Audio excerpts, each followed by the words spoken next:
됐습니다. 준비됐죠? 네. 그러면 바로 시작합니다.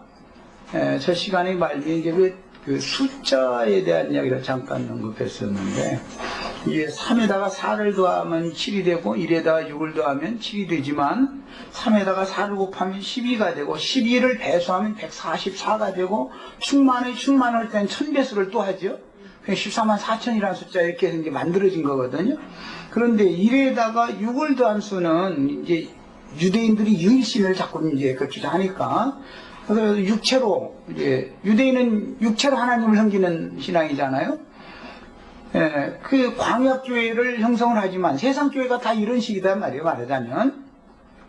하지만 육으로 섬기는 신앙이라는 것은 절대로 완전히 이루지 못하고 결국은 666이라는 숫자에 딱 결말이 이렇게 되게 돼 있다. 1에다가 6을 곱하고 1000배수를 하면 뭐 6000이 얼마가 될 거고 100배수를 하면 666이 될 것이고, 이것은 아무리 배수를 많이 해도 어차피 666에서 벗어나지를 못하는 거예요. 이게 참 비밀입니다. 이게 그 히브리어의 이 숫자 배열, 이제 이따 뭐 좀 더 나간 다음에 말씀을 나누겠지만, 그 태초라는 단 하나만 알아도 어마어마한 비밀들이 성경에는 감춰져 있는 겁니다. 이게 우리는 성령의 이름으로 구속받은 모든 성도들에게 적용될 때는, 구약시대에는 아브라함의 하나님, 이삭의 하나님, 야곱의 하나님, 여호와 하나님을 꼭 구약시대에는 아브라함의 하나님이요, 이삭의 하나님이요, 야곱의 하나님이다 계속 이렇게 말을 해요. 그런데 유대인들은 하나님은 세 분이 아니라 한 분이라는 걸 철석같이 믿는 사람들이기 때문에 이것을 적용을 육체로 자꾸 적용을 하려고 한다 이거예요. 우리는 아브라함 자손이다. 육체대로는 맞죠, 그게. 그러나 영적으로 이것은 죽고 장사되고 부활되는 것에 대한 상징인데, 그 이해가 없는 거예요, 이 사람들에게는, 유대인들에게는. 믿음으로나 이게 적용이 되는 거죠. 그 다음에 예수님은 육체로 오셔서 죽고 장사되고 부활하신 다음에 제자들에게 너희가 나가서 이제 내가 하던 일을 해야 된다라는 일을 맡기실 때는 아버지와 아들과 성령의 이름으로 침례를 줘라 이렇게 말하지, 그렇게 말하죠. 그 한 하나님인데 왜 후체 그렇게 아버지와 아들과 성령의 이름으로 침례를 하라고 이렇게 복잡한 얘기를 왜 할까 말이에요. 그 이제 최종적으로 거룩한 성 새 예루살렘에 14만 4천에 들어가는 이 무리를 말할 때도 하나님의 이름과 하늘의 하나님께로부터 내려오는 거룩한 성 새 예루살렘의 이름과 나의 새 이름을 그 위에 기록하여 주리라, 이렇게 복잡하게 3단계를 말하는 거예요. 그냥 간단하게 그냥 아버지 이름마다 잃어버리면 쉬운데, 이게 비밀입니다. 그래서 그 삼일체라는 것을 벗어나면은 구원받은 사람이에요. 이게 삼일체를 벗어나기가 굉장히 어렵습니다. 기독교계는 삼일체가 마귀교리라고 내가 이렇게 말하면 완전히 그냥 돌 갖고 달라들어요. 삼일체를 안 믿으면 그거는 거기서 이단이거든요. 이게 비밀입니다, 아주. 한 분 하나님이신데 종을주 엘이신, 엘로하죠. 이 엘이신 하나님이 이렇게 하자 하고 우리가 라고 이렇게 말을 하고 계획을 한 것을 아들을 보내서 실현하고 아들을 통해서 이루는 사실을 성령을 통해서 우리들에게 적용시키는 거예요. 이게 창조의 완성이다 이 말이에요. 그게 무슨 핵 창조하고 뭐 달 창조하고 지구 창조하고 이런 관점으로 창세기 읽으면 이거는 무조건 아니다 이거. 창세기 시작부터 구속사에 대해서 말하는 데 관점이 맞춰져 있는 거다. 예. 그래서 이걸 첫날부터 내가 강조를 했었던 거예요. 그 다음에 거룩한 성 새 예루살렘에 들어간 이기는 자들 곧 이스라엘의 12별들이, 이스라엘이라는 나라가 생겨난 것은 아브라함의 하나님, 이삭의 하나님, 야곱의 하나님인 야곱이 아내를 넷을 얻지요. 아니 뭐 둘 얻으면 안 돼? 5 얻으면 더 좋고, 딱 넷을 얻어가지고 아들은 몇 명 나요? 딱 12명 나. 이것이 벌써 아버지와 아들과 성령의 이름으로 전도를 해서 온 땅 사방에 있는 모든 사람들에게 전도가 다 되면 이스라엘, 참 이스라엘, 영적 이스라엘 열매가 나타난다는 말이야. 이건 창세기 1장에서부터 감춰놓은 비밀입니다. 이것이 숫자죠. 이게 숫자. 히브리어에는 숫자, 암호화된 숫자가 있어요. 부여되어 있어요. 헬라어도 마찬가지고 라틴어도 마찬가지고 전 세계 언어 중에 단어마다 지정되어져 있는 암호화된 숫자가 부여되어 있는 언어는 세 언어밖에 없습니다.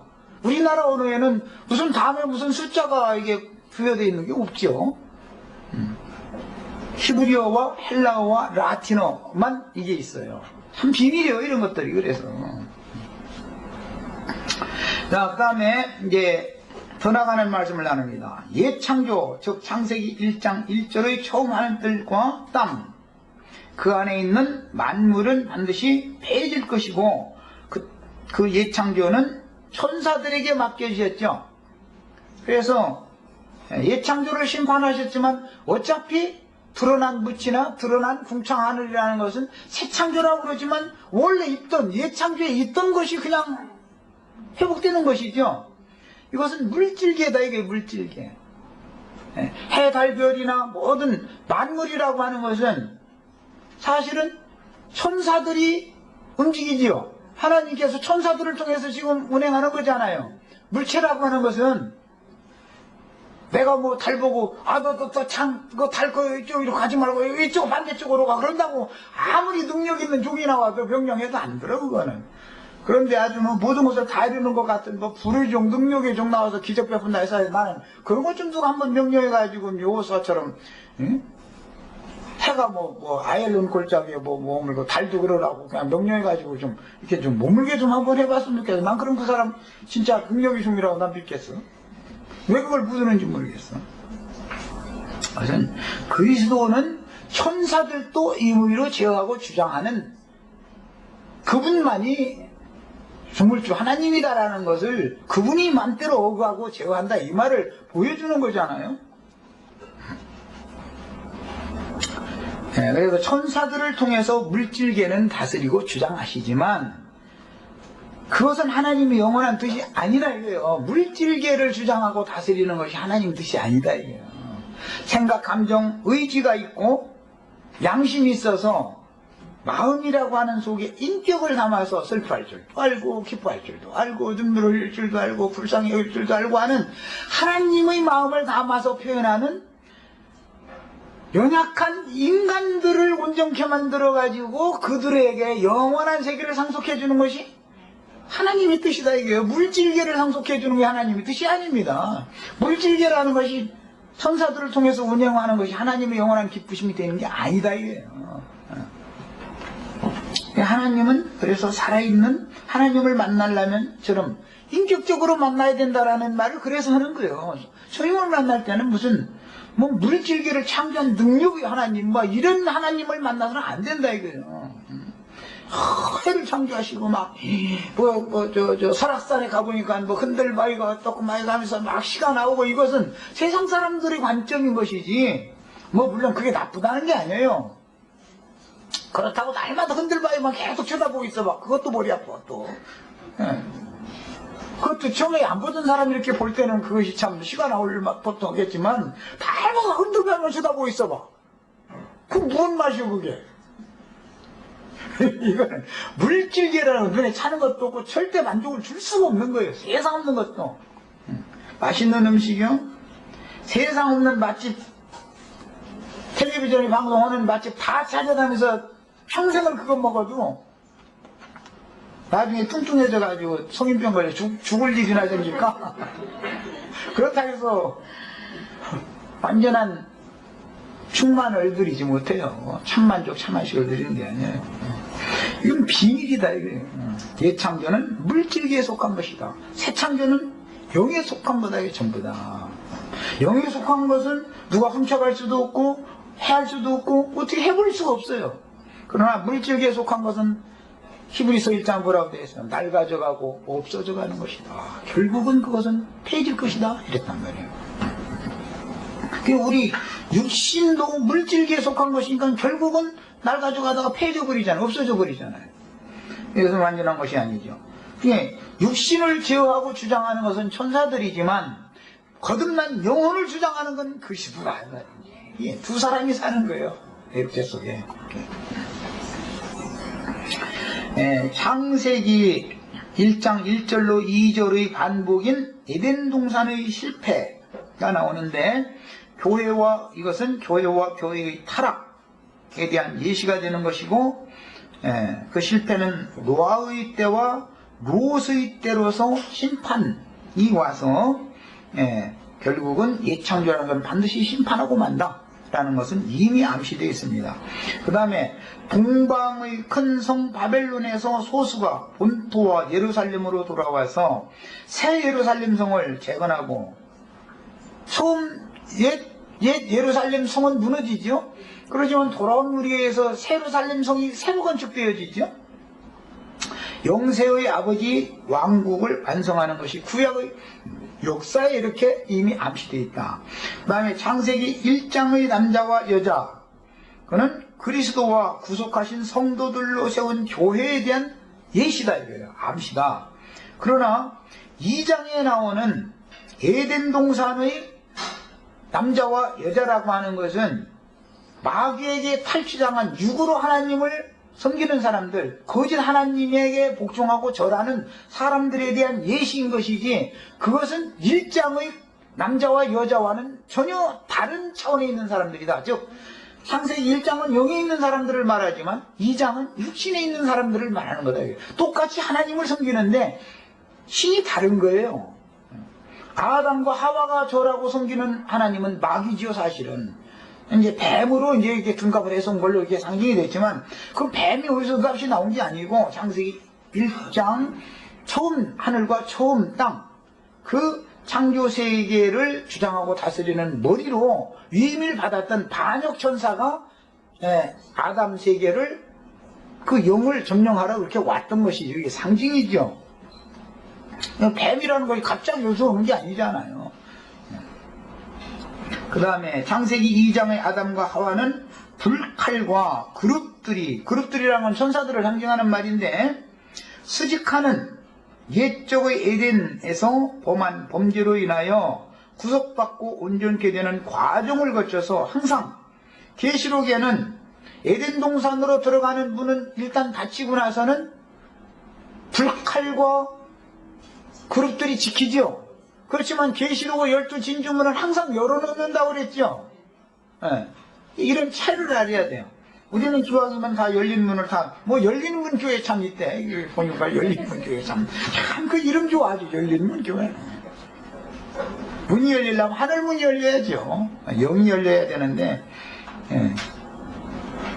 그 다음에 에덴 동산에서 범한 범죄를 인해 구속받고 온전케 되는 과정을 거쳐 항상 열려진 진주문으로 출입하는 권세를 얻어서 하나님이 낙원에 들어가야 할 첫사람들인 구속사의 혈과 육의 조상이 아담이지 인류의 조상이 아니다 말이야. 절대 아담은 인류의 조상이 아닙니다. 성경은 그걸 말하고자 하는데 목적을 두는 게 아니에요. 구속사를 말하는 거예요. 구속사의 조상이에요. 그런데 아담은 저주받은 조상이고 아브라함이 저주받은 아에 복이 되게 한 새 조상이다 이 말이에요. 새 창조의 조상이다. 이걸 성경이 지금 제시하는 거예요. 창세기 1장에서 다섯째 날과 여섯째 날 두 번의 축복이 있었으나 아담과 가인을 통해서는 두 번의 저주가 들어오죠. 그리고 노아와 아브라함에게서 다시 노아를 축복하고 아브라함을 축복하죠. 두 번의 축복으로 다시 회복이 되는 이야기를 창세기가 기록하고 있습니다. 하나님의 뜻은 저주가 변하여 축복이 되게 하는 거예요. 창세기 3장의 사단은 창세기 1장 1절로 2절의 때 우주의 우두머리였으나 인간 세상에 들어와서 아담과 하와를 미혹함으로 저주가 임하게 하였으며, 구약시대와 교회시대의 전 기간 동안 아브라함의 자손들에게 순종을 가르치는 도구로 이 세상에서 은밀하게 활동하는 것이 허락되어졌습니다. 천년왕국이 끝날 때까지 활동이 허락됐지만 천년왕국에서는 활동을 못하죠. 교회 시대의 끝까지만 활동하는 거예요. 은밀하게. 그러다가 천년이 차고 나면 잠시 풀려나서 마지막 활동을 하고 나서는 이제는 더 이상은 쓸 필요가 없으니까 꺼지지 않는 영영한 불못에 듣는다, 이렇게 됐어요. 사망과 음부까지 마귀에게 맡긴 모든 권세를 다 불못에 넣는 거예요. 천년왕국 끝에는 사단을 심판하심으로 다시는 이제 저주가 없죠. 계시록에 가서는 다시는 저주가 없다. 눈물 흘리는 거, 가는 거, 상함이나 해함받는 거 이런 것이 없다고 그랬어요. 그 다음에 사망, 이것은 어둠의 권세인데 사망이 아담세계에 들어왔습니다. 이것은 여기서 말하는 어둠이라고 하는 것은 사실은 창세기 1장 2절에 흑암이라는 것이 있었죠. 빛보다 흑암이 앞서 나왔죠.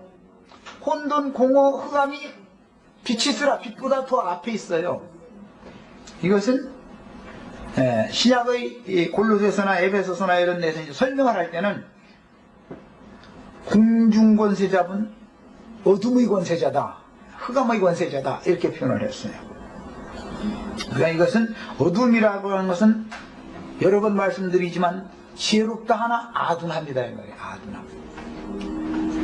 스스로를 지혜 있다 생각하게 하는 건 교만한 거지요. 사실은 그게 아둔함이죠. 나에게는 주님의 빛, 지혜, 주님의 지식, 참 빛이 나에게는 필요합니다. 이걸 자꾸 구하라는 거예요. 그럼 어린아이 같이 되라는 거예요. 그러면 빛이 임해서 그 어둠, 아둔함을 물리쳐주고 지혜롭게 해준다. 지혜와 계시의 영이 오셔서 이렇게. 이것이 이제 구원이죠. 그래서 뱀은, 루시퍼는 인간 세상의 아담에게 그것을 보고 먹으면 지혜롭게 할 만큼 탐스럽게 보인다고 그랬죠. 지혜로워질 줄 알고 먹었는데 본인 나름대로는 선악을 아는 일에 하나님 중 하나같이 지혜로워가지고 지식이 충만해졌지만 하나님이 보시기에는 이거는 어둠이 충만한 아둔함이 와버린 거다, 인간에게. 그래서 하나님의 영원한 뜻을 잘 아는 것 같은데 밝게 본다고 그러고 잘 들린다고 그러고 그러는데 사실은 완전히 그냥 어둠에서 헤매고 다니는 인간이 되게 만든 거예요. 이게 마귀다, 이게. 그런데 모든 인간에게 이 죽음의 권세인 어둠의 세력을 유전시키는 것이 마귀의 영이다, 이게. 아담 세계에 있는 영이에요. 그리스도는 빛을 가지고 오셔서 자꾸 사람들을 계몽시켜서 빛 가운데로 자꾸 분별시켜주는 것이죠. 참빛이신 말씀의 아들 그리스도의 생명의 역사로 인하여 다시는 밤이 없는 계시록의 새 세계를 상속받는 사람이 창세기 1장에 이미 암시되어진 두 남자와 여자였다. 그 다음에 선악을 알게 하는 나무의 열매, 이것은 지혜롭게 할 만큼 탐스러워 보인다. 그러고 계시록에서는 아주 바벨론이 탐하는 과실이다 그랬는데 아담과 하와가 탐낸 과실이다라고 하지 않고 계시록에서는 바벨론이 단체적으로 탐내, 그걸 아주 그냥. 오늘날 기독교계는 다 그거 탐내죠 지금. 그런데 그거 먹으면은 밝아지는 것이 아니라 남을 판단하고 정죄하는 일에는 하나님 중 하나같이 눈이 밝아져가지고 그 인간이 저 모양이야 해서 그냥 서로 울고 먹고 막 판단하고 심판하고 이런 데는 밝은데 하나님처럼 불쌍히 여기고 용서해주고 덮어주고 가려주고 이렇게 하는 데는 지혜가 없어. 그건 다 죽음 안에 있는 자들이죠. 멸망, 심판의 저주 아래 있는 자들이에요. 그래서 똑같이 눈이 열려야 되는데 예수님도 소경 고쳐주러 오신 거죠. 특히 밝게 본다 하는 자들은 눈은 밝게 본다 하니까 커져 소경이고, 주여 나는 보기를 원하나이다 하는 자들은 안수해서 이게 눈을 고쳐준다 이제 이러는데 참 이런 게 다 비밀이죠. 예수님은 빛을 가지고 오시는 분이고 루시퍼는 어둠을 가지고 살아가는 겁니다. 어둠은 죽음이고 아둔함의 실제로는 빛은 신의 지혜를 넣는 거예요. 지혜와 계시의 힘을 얻어가지고 사람이 자꾸 진리의 세계에 대해서 자꾸 밝아지는 거예요. 그게 이제 구원입니다.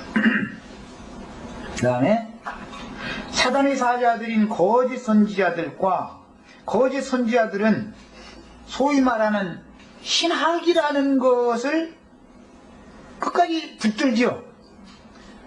그들이 말하는 신학이라는 것은 사람 교훈이지 하나님 말씀이 아니잖아요.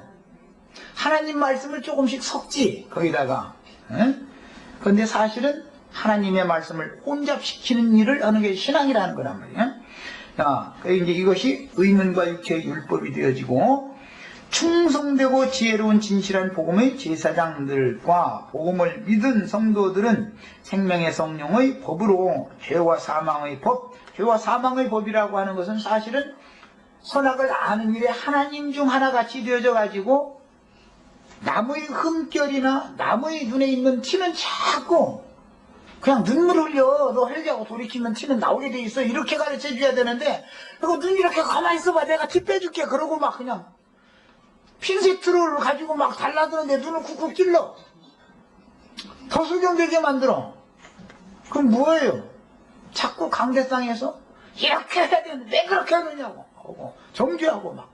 이게 자꾸 사람들을 육체의 행위를 가지고 판단하고 자꾸 이렇게 하는 일을 계속한다. 이건 뭐예요? 어둠이 그 속에 가득한 사단의 종이기 때문에 그런다. 이래서 우리가 구원받는 것이 뭐예요? 저주 율법을 해서 그리스도 율법으로 구원받아야 되는 거예요. 그리스도 율법은 용서하는 법이잖아요. 우리가 뭘 구하라겠어요? 우리가 우리에게 죄 지은 자를 용서해 주신 것과 같이 우리의 죄를 용서해 달라고 이렇게 기도하라고 그랬지. 나는 남 정죄할 테니까 주님랑 나 용서해 달라고 이렇게 기도하라는 게 아니잖아요. 그런데 이렇게 하려고 자꾸 한다 이거예요. 저주받은 아담 세계에서 베라까지에 있는 그 사람들은 결국은 어디에 이른다고요? 바벨에 이르러 거기서 폭삭 망하게 돼 있어요.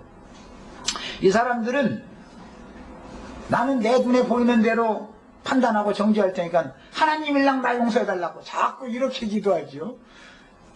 나에게 범죄한 사람을 내가 용서해 주는 것처럼 주님도 나 좀 용서해 주세요. 이렇게 할 줄을 배우는 걸 배우는 거. 이게 율법을, 모세의 율법을 그리스도 율법으로 바꾼 해방받은 사람이죠. 구원받은 사람이죠. 이것은 아주 기초적인 복음을 내가 지금 전하는 거예요. 이 말을 못 알아들은 사람은 아직 그리스도 예수 안으로 옮겨진 사람이 아니에요. 이 사람은 여전히 사단이 선하게 붙잡혀 있는 거예요. 사람이 옳은 것이 옳은 게 아니에요. 사람이 선한 것이 선한 게 아니에요. 하나님께서 옳다 인정해 줘야 되는 거고, 하나님이 선하다 하는 것이 선한 거예요. 그래서 저주받은 아담과 같이 선악을 아는 길에 하나님 중 하나가 되는 여기서 구원받는다는 것이 이게 얼마나 중요한 문제인지를 아셔야 됩니다. 그 다음에 어둠과 혼돈이 누구에게로부터 비롯되는 거냐? 이것은 루시퍼가 금령의 나무를 먹게 함으로 처음 하늘과 땅을 무두머리였을 때 하나님의 영광을 찬탈하기 위해서 하나님의 보좌를 침범했던 것처럼 선악을 알게 하는 나무 열매를 먹으면 선악을 아는 지식을 가지고 하나님의 영광을 침범하게 되죠. 판단하는 지가 재판장으로 지가 하려고 그러는 거 아니에요. 그 영광 보좌 지가 앉으려고 그러는 거 아니에요. 이것이 어마어마한 비밀이다. 이게 우주의 비밀이에요. 우리 형제자매님들은 각 사람에게 하나님이 그 사람을 그렇게 창조하고 그런 인생을 걷고 그런 과정을 거치게 하는 것이 하나님의 뜻이라는 것을 꼭 믿으셔야 돼. 내가 어떤 사람을 개선시키려면 사람이 사람을 윽박지른다 해서 절대 바꿔지는 게 아닙니다. 사람을 새롭게 만드는 것은 성령의 새롭게 하심을 통해서 사람의 심령이 새로워지고 마음이 새로워지는 것은 성령이 하는 일이야. 사람은 절대 못하는 거예요. 수십 년 살아보세요. 남편 바가지 긁으면 아내가 남편 바꿔놓을 것 같아요? 이혼하자고 나오지 안 바꿔지는 겁니다. 바가지 긁어서 남편 바꿔놓을 것 같으면 그냥 눈 뜨자마자 계속 그냥 잠잘 때까지 바가지 계속 쫓아다니면서 긁어야죠. 그런데 사람이 새 사람이 절대 안 되는 거예요. 속에서는 분이 끓어올라. 이게 어둠의 권세가 역사하면은 속에서 그냥 남편이니까 그냥 참고 그냥 못 들은 척 하고 넘어가 주는 것이지. 안 그러면 저기 서초동 가는 수밖에 없으니까 그 서초동 안 가야 되겠고 자식들 있고 자손이 있는데 어떻게 해. 그러니까 그냥 못 들은 척 하는 것일 뿐이지 그런다 해서 사람이 바꿔진 게 아니에요. 남편이 아내 주먹질한다 해가지고 아내가 바꿔줄 것 같아요? 안 바꿔줍니다. 심지어 막, 이상한 짓 하는 아내들 막 옛날에는 막 못 나가게 하려고 머리 막 싹둑싹둑 잘라줘. 그럼 수건 쓰고 나가버려요. 수건 쓰고, 콩밑자를 이렇게 들고, 콩밭 내려가는 것처럼 해가면서 딴 데로 가버려요. 콩밑자면 콩밭 그 뒤에다 집어 던져놓고 딴 데로 가면 우치길 거요. 콩밭 내려간 줄 알았는데. 우치길 거요. 그것도 이제 안 들키려면 콩밭 조금이라도 좀 내겠죠. 근데 막 소리 너무 많아서 좀 많이 진도를 못 나갔다. 이러면 그 뿐이지, 보고.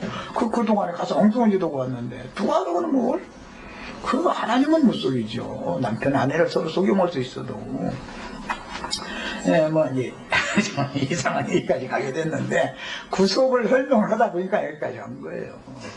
우리는 아브라함에서 선악을 아는 지식에 붙잡혀 있는 데서 구원받는다는 것이 얼마나 중요한 문제인지를 알아야 되겠다. 구원이 뭔지를 알아야 돼요.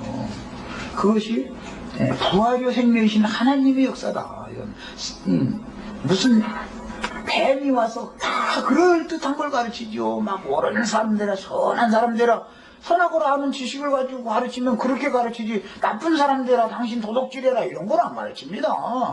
그러나 그거는 그렇게 되는 게 아니다. 그런다고 해서 되는 게 아니다. 생명이 바꿔줘야 돼. 중생의 시선과 성령의 새롭게 하심을 통해서 심령이 먼저 새로워져야 되고 재창조돼야 되는 거예요. 마음이 새롭게 되는 거예요. 이것은 하나님이나 하는 일인 거예요. 이렇게 되는 것을 은혜라고 그래요. 이제 이런 얘기하면 사람들이 막 그 육적 자아가 강한 사람은 막 치고 올라오죠.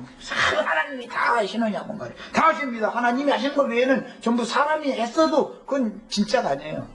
돌을 닦아서 참아서 했어도 그거는 구원이 아니에요. 참 그동안 잠시 한 3일 동안 참은 것 뿐이죠. 4일째 그 도로 발작 일어나면 다 속는 놈의 일인데 그게 뭔 놈의 구원이야. 생명의 구원이라는 건 이렇게 중요한 거예요.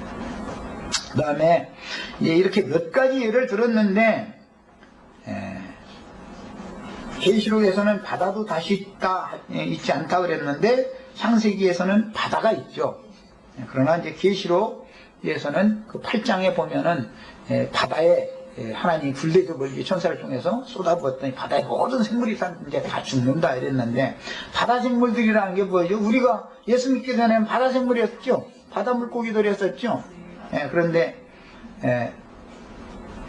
다 바다 생물들은, 바다 물고기들은 그래도 그물에 잡혀가지고서 이렇게 좋은 것을 이렇게 주님의 그 그릇에 담아서 이제 교회로 옮겨주지만, 들에 뛰어다니는 들짐승들은 구원받기 어렵죠. 집짐승이나 구원을 받는 거죠. 이런 것이 다 비밀입니다. 성경이 얘기해 나가는. 자, 이런 것들을 이제 앞으로는 이제 한 절 한 절 이렇게 나갈 때도 세밀하게 추구를 해 나갈 겁니다. 자, 이번에는 이제 창세기 책령에 대한 말씀을 좀 나누겠습니다. 창세기의 책령은 영어로 다 하시는 것처럼 게네시스인데, 게네시스 발음 맞죠? 게네시스요? 게네시스요? 게네시스요? 여기 저 미국 사람 한 번 발음 한 번 해요. 제네시스. 제네시스. 참, 이거 참, 혀가 올라가야 말이에요. 그런데, 이는 기원, 생성이라는 뜻이며, 헬라어의 이 게네시스, 코스모라는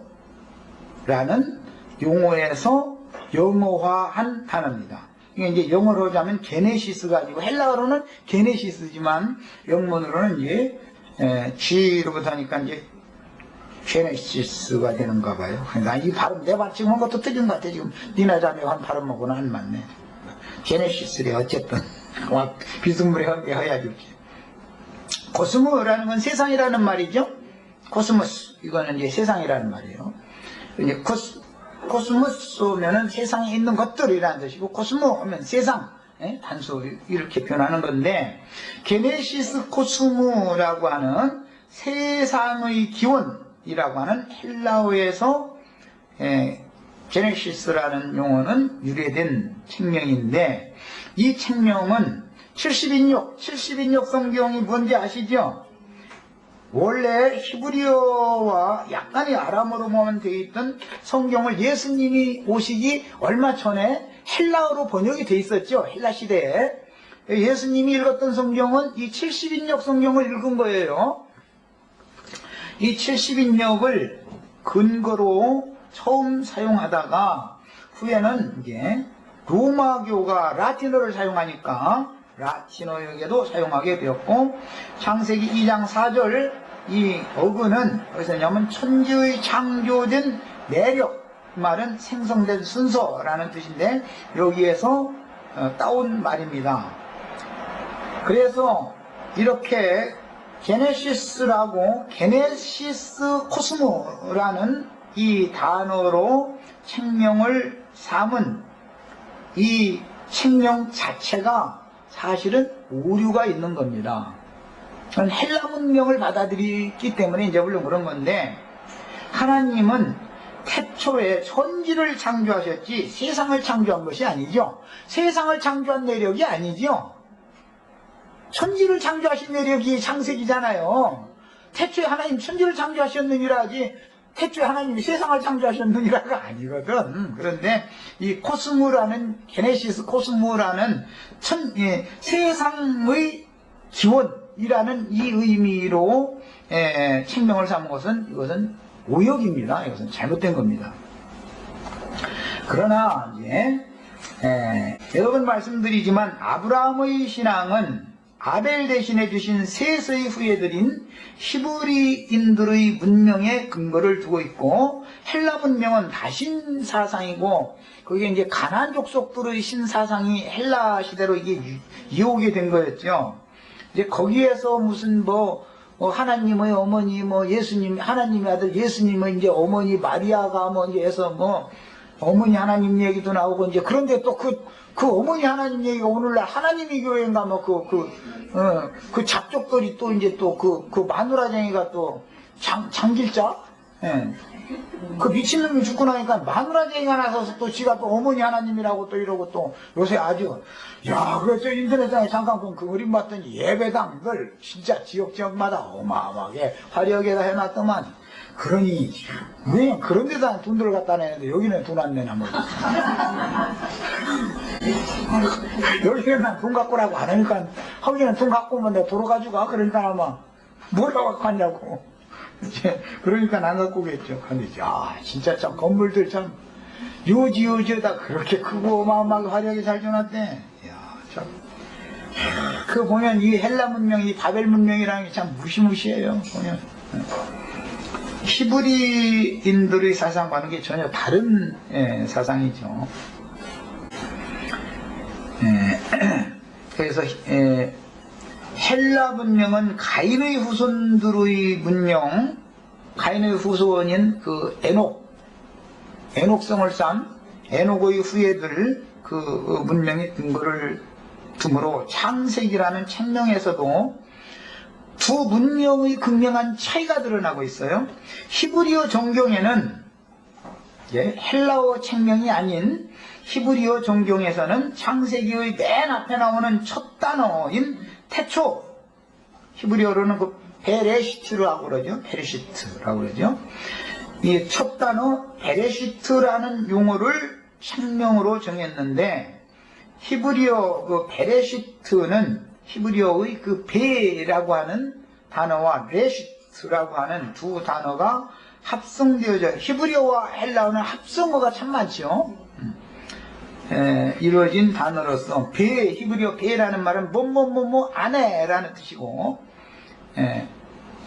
레시트라는 말은 원칙, 원리, 근원, 이제 그런 뜻인데, 이런 의미의 두 단어 베와 레시트를 합성한 용어가 그게 태초라는 용어입니다. 히브리어로는. 이 말씀은 신약에서 계시록 3장 14절을 찾아 읽겠습니다. 우선 이건 성경을 읽고 보겠습니다.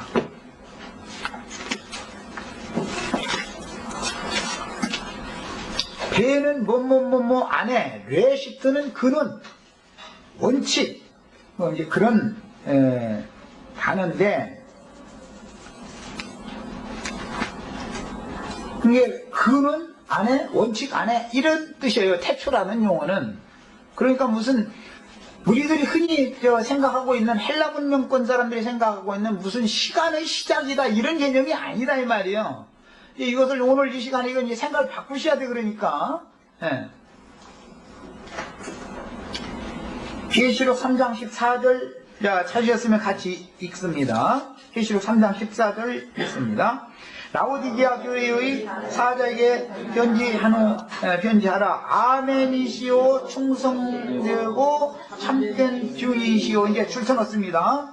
하나님의 창조의 근본이신 이가, 하나님의 창조의 근본이신 이 안에서 라는 뜻이에요. 태초라는 뜻은, 다시 말씀드립니다.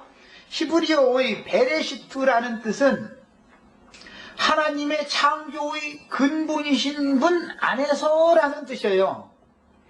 그러니까 이 창세기라는 뜻은 하나님의 창조의 근본이신 이는 그리스도죠. 그리스도가 시작이잖아요. 태초가 시작이죠. 나는 시작이요 끝이다 할 때 태초가 시작이잖아요. 그 그리스도 안에서라는 뜻이에요. 이게 히브리어의 종경이 택한 책명이에요. 베레시트라는 첫 단어예요. 성경의 첫 단어. 성경의 첫 단어 이 태초라는 용어는 창조의 근본이신 이 안에서라는 의미예요. 시작 첫 단어의 뜻이 무슨 시간이 뭐 없었는데 시간이 시작되었다 이런 개념이 아니다만 이건 헬라 문명권의 인간의 관념으로 생각하는 뜻이고 히브리 문명으로 생각을 하는 베레시트라는 이 히브리 문명으로 생각을 한다면은 창세라는 뜻 자체가 시작이신 분 안에서 그 말이에요. 즉 말하자면 모든 것의 근원자이신 분 안에서라는 뜻인 거예요. 이 히브리어의 베레시트라는 책명이 더 정확한 의미를 전달하는 것이죠. 헬라어의 게네시스 코스모라는 이 단어는 창세기라는 용어의 정확한 의미를 전달해 주는 게 아니에요. 왜? 세상의 시작이 아니고 모든 것들이 원천적인 근원의 시작 근원자이신 그리스도 안에서라는 뜻인 거예요. 태초라는 용어는 이런 뜻인 거예요. 오늘은 이거 하나는 정확하게 알고 가셔야 돼요. 그래서 히브리어 성경에서는 창세기 맨 앞에 나오는 첫 단어 태초에 라는 이 용어를 책명으로 삼는데 베레시트는 안에서와 레시트 즉 원칙, 원리, 근원 이라는 의미의 레시트를 합성한 용어로서 창조의 근본이신 그리스도 예수 안에서라는 의미입니다. 태초라는 뜻이 이런 뜻이 있어요. 이게 정확한 의미예요. 그 다음에 이 말씀을 이미 골로새서 1장 15절로 18절에 성경의 신약의 사도를 통해서 이 태초라는 용어를 해석을 해놓고 있습니다. 계시록에 가서 갑자기 나 예수는 처음과 나중이요 시작과 끝이요 알파와 오메가다 이 말씀을 계시록에만 하는 게 아니고 신약의 사도는 이미 이거를 알고 있었고 설명을 이미 해놓고 있어요. 골로새서 1장을 보겠습니다. 이제 골로새서 1장 15절로 18절을 읽습니다. 같이 읽겠습니다. 그는 보이지 아니하는 하나님의 형상이시오. 이분이 태초죠. 창세기 책명으로 히브리어에서의 책명으로 사용된 베레시트가 누구예요? 그리스도 안에서라는 말이에요. 그 말은 사실은 그 그리스도는 구속자이신 그리스도는 보이지 아니하는 하나님의 형상이시오. 하나님이 근원자죠. 그러니까 창조의 근원자가 모든 피조물보다 먼저 나신 이시니 그리스도만이 맨 먼저 있었다. 아무것도 없었다 이 말이야. 무의 상태에서는 그리스도만 있었던 거예요. 근원적인 존재자는 그리스도예요. 그러니까 먼저 나신 자니 만물이 그에게서 창조되되, 그러니까 창세기 1장 2절에 나오는 흑암, 혼돈, 공허 이런 것도 그리스도 안에 있는 거죠. 먼저 그것을 창조하는 거예요. 창조되되 하나님은 빛만 창조하는 게 아니라 어둠도 창조하는 의도가 있어서 그래요. 아브라함의 자손들을 온전케 만드는 도구로 쓰셔야 되기 때문에 타락천사들을, 빛의 천사들을 하나님이 딱 지어놓는 거예요. 해가지고 빛의 천사들을, 타락천사들, 어둠의 천사들을 보내서 세상에 어둠의 일들이 일어나게 만들고 나를 불로 연단하는, 시험하는 교관이지. 그러니까 말이에요. 훈련소, 이 세상을 훈련소라고 하면은 나를 불로 시험해서 온전케 만드는 그런 도구로 타락천사들을 쓰는 거예요. 그래서 히브리서에서 이거 설명을 해놨어. 1장에 보면 하나님이 아브라함의 자손들을 위해서 천사들은, 옛적 그 천사들은 불꽃으로 하나님이 사자로 쓰신다 이랬어요. 뭐 하려고? 아브라함의 자손들을 붙들어 주시려고 천사들을 쓰신다는 거예요. 그게 빛의 천사만 있는 게 아니라 불다스리는 천사도 있는 것이죠. 어둠의 천사도 그래서 유용하게 하나님이 유효적절하게 쓰는 거예요. 하나님은 참 놀라운 분이죠. 모든 피조물보다 그가 번전하신 이시니 만물이 그에게서 창조되되, 그러니까 태초에 천지를 창조하시니라. 그 천지와 만물이 모두가 다 그리스도 안에서 창조된 거였던 것이에요. 그리스도 예수 안에서 창조된 거였어요. 이것이 히브리어 정경의 창세기라는 책명에 드러나는 태초라는 용어예요. 창조될 때 하늘과 땅에서 보이는 것들과 보이지 않는 것들과 혹은 주권들이나 왕권들이나 주권들이나 통치자들이나 권세들이나 만물이 다 그로 말미암고 그를 위하여 창조되었고, 또한 그가 만물보다 먼저 계시고 만물이 그 안에 함께 섰느니라 그랬어요. 이것이 섰다라는 말은 지었다라는 뜻인데, 이것이 예수 그리스도 안에서 만물이 그분의 목적을 이루기 위하여 창조된 이야기를 기록하는 내용이 창세기라는 내용이다 이 말이에요. 그래서 이 창세기라고 하는 책 이름만 잘 이해를 해도 성경을 해석하고 성경을 보는 관점이 바꿔질 수가 있는 것이죠. 무슨 시작의 시작, 시간의 시작, 시간의 시작도 되지요. 당연히 만물 중에 시간도 있는 거니까. 시간의 시작도 되지만 모든 것들의 근원자이신 그분 안에서라는 뜻이에요. 창조의 근본이신 이 안에서, 그런 뜻이에요. 태초라는 용어는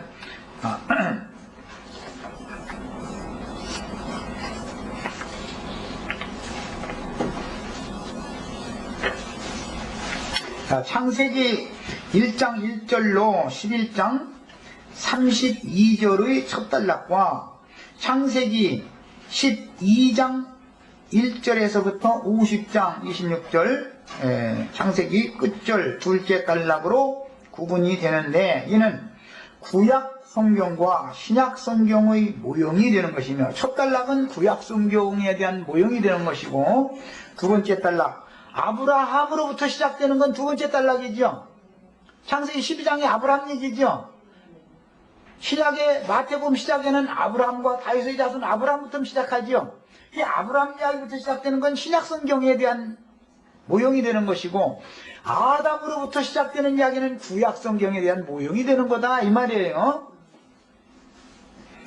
자, 이는 구약 성서와 신약 성서의 모형이 되며 하나님의 영원하신 목적을 위한 창조는 창세기에서 시작되어 계시록에서 완성이 되는데, 이는 성경 전체가 하나님의 영원한 목적을 위한 만유 창조의 말씀이라는 뜻이므로, 창세라고 할 때 세상을 창조했다는 말이 아니고 창조의 근본이신 예수 그리스도 안에서라는 말이에요. 그래서 나는 처음과 나중이요, 시작과 끝이요, 알파와 오메가다. 예수님이 본인을 그렇게 소개를 한 거예요.